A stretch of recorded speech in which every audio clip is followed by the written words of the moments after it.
So today, we didn't make any money. We actually just stayed out of the market, which honestly, not every day has got to be a trading day. So I'm just gonna go over what I saw, what I wanted to happen, and what made me stay out of the market. So let's just get straight into it. So coming into the market, we were very bullish to London highs. On the 4 hour, we're still coming up. On the hourly, coming up. On the 30 minute, coming up, so on and so forth. We're coming up. We're coming up. We're targeting these London highs right here.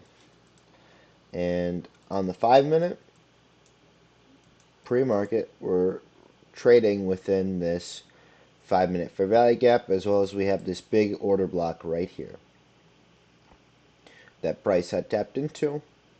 So what I was looking to happen was, honestly, I didn't really care about it respecting the 5 minute fair value gap right there. I mean, price could, and I'd be willing to take a trade off of it after market had opened and given us like a 1 minute entry. But I don't like taking pre-market trades. I find them very unpredictable. So what I truly wanted to happen was potentially a sweep of this liquidity or a sweep of this liquidity, and then price giving us a move back to the upside.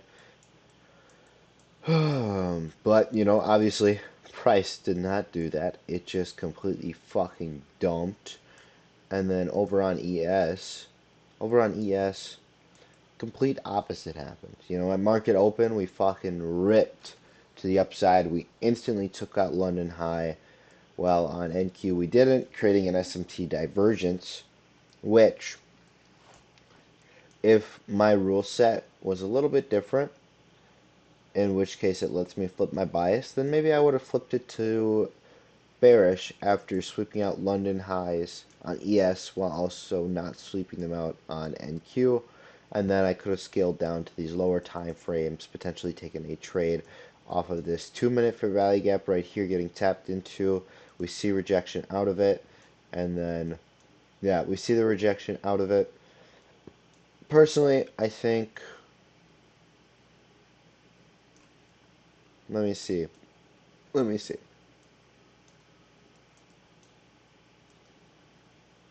What would be a decent take profit point?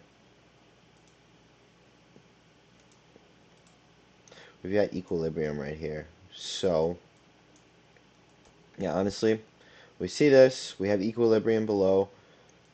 We could take the trade potentially off this. No, that's bad RR.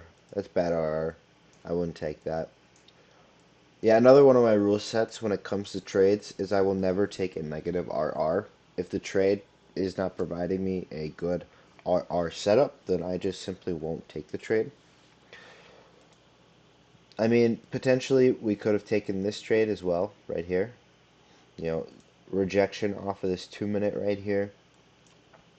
But what I was looking for is after we swept out these two liquidity points and we got this move up, I was hoping for the 2 minute to inverse this fair value gap, create, and then create some sort of retrace back into another, like maybe 1 minute fair value gap out of it, and then we would target our London highs off of that. But obviously that's not how price played out. So I just sat out and I'm avoiding these bad market conditions. Because honestly, if you look at the two charts here, NQ and ES, they are very uncorrelated. Very uncorrelated. And these charts should be correlated because they move practically the same way. So that's just kind of the reason I didn't take a trade today. I'm looking forward to tomorrow. Hopefully we get some better price action. Hopefully the charts are more correlated. But yeah, that's everything that I saw. If you have maybe any questions or comments, leave them down in the comments below here. But with that being said, I am going to be signing off and enjoying the rest of my day. You guys enjoy the rest of your day too.